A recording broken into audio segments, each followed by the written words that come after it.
Luoyang, petit village de 200 000 habitants, province du Liaoning, au nord de Pékin.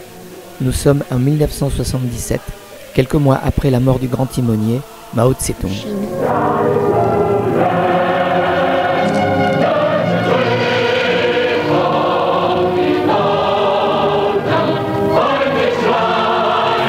Architecte de la révolution culturelle, pour consolider son pouvoir, Mao n'hésite pas à déplacer les intellectuels et les cadres du parti dans les campagnes pour les faire rééduquer par les masses populaires.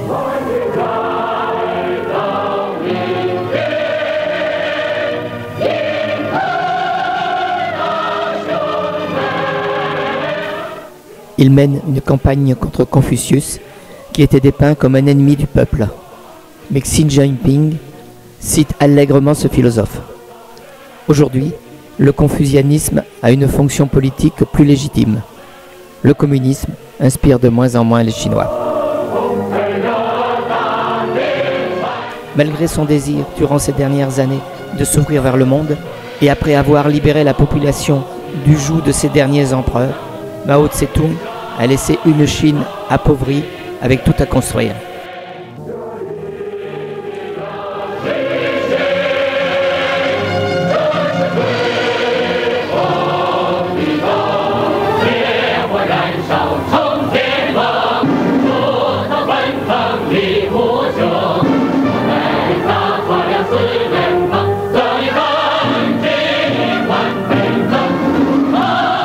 Shenyang, la capitale du Liaoning.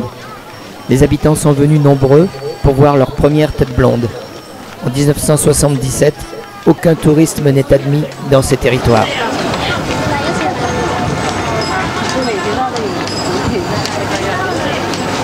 On est courageuse quand on se sent protégée.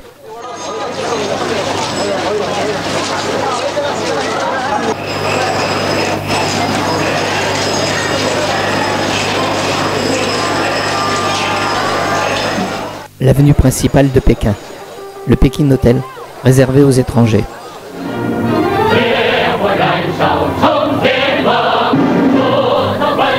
Vous remarquerez le chic des tenues, loin de nos critères européens.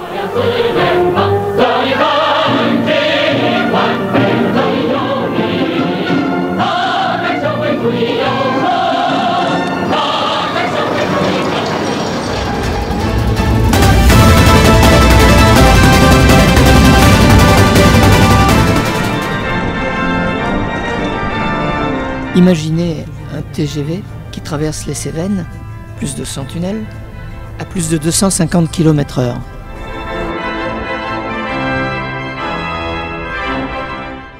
Vous avez compris, nous sommes en septembre 2019. Le grand bond en avant, tel que le voulait Mao en 1950, vient de se produire. La Chine nous surprend par sa rapidité à combler son retard. En termes d'infrastructures, de technologie, le pays est desservi par des autoroutes, des lignes de train à grande vitesse, du transport aérien qui relie toutes les grandes capitales.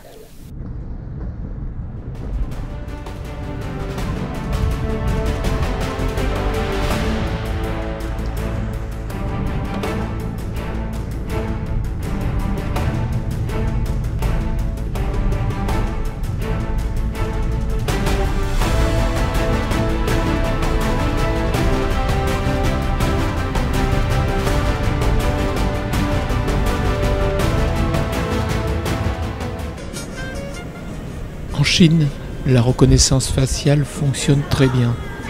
Dans certains cas, cela peut nous aider. Mais quel est le revers de cette médaille ?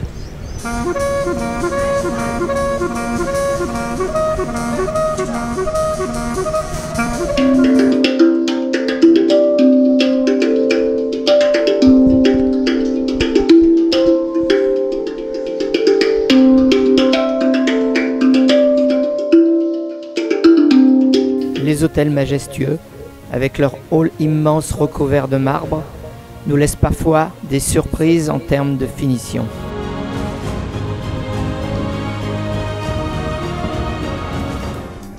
Ah, zut! Ah, c'est pas solide, hein? Voilà. Deuxième problème, la porte coulissante qui coulisse pas jusqu'au bout. Mais voilà, il y a l'idée. Mais pas que. La position des baignoires dans les chambres nous interpelle, quelque part.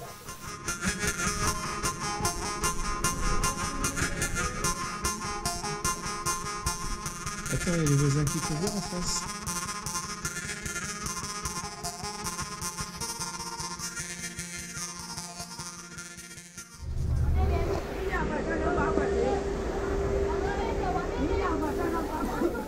La foule est toujours aussi dense, bousculante, impatiente. Visiblement, le gouvernement actuel favorise le tourisme interne. Les Chinois ont en moyenne 30 jours de congé par an, fête nationale comprise.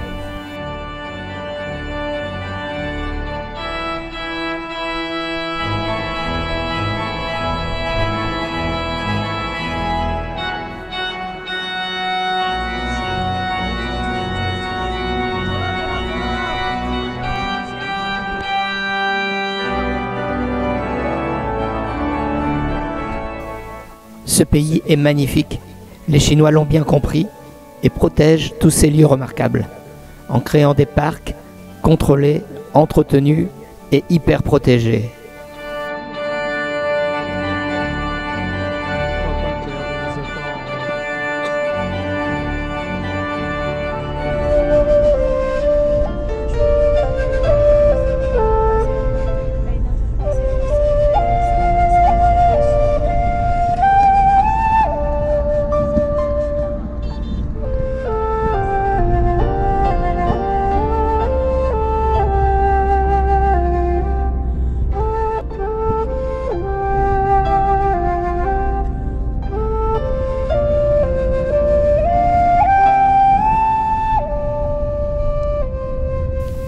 Les Dong et les Mia, minorités ethniques, ont gardé leurs coutumes ancestrales.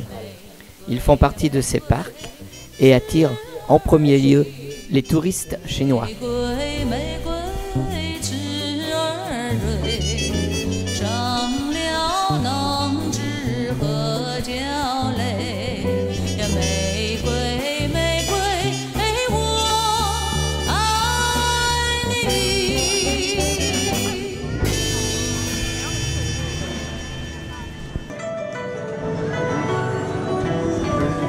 Xi'an, ville de 10 millions d'habitants, ancienne capitale, située au centre de la Chine, accueille une importante communauté musulmane. Ce quartier, très commerçant, est des plus prisés par la population. La majorité des commerces sont orientés nourriture. Les Chinois mangent souvent en n'importe quelle heure.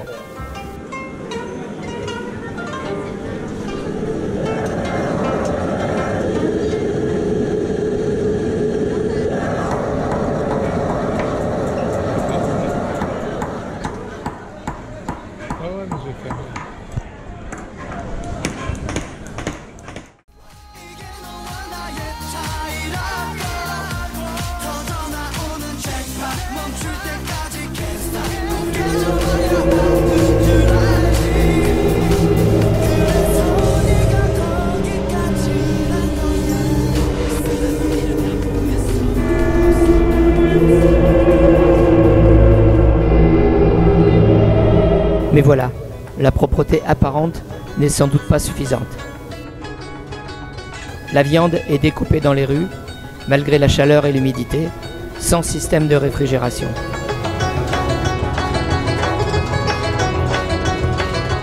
Chaque ville a un ou plusieurs grands marchés.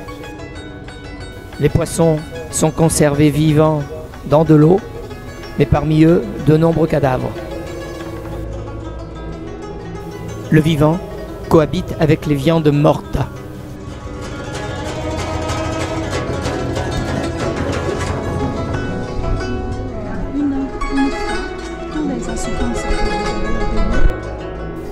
Les larves d'abeilles et les rats sont très appréciés.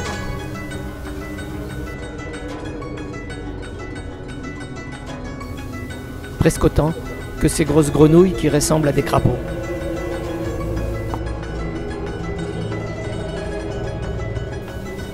Le chien, se mange en ragoût ou en rôti directement ou peut-être à la broche.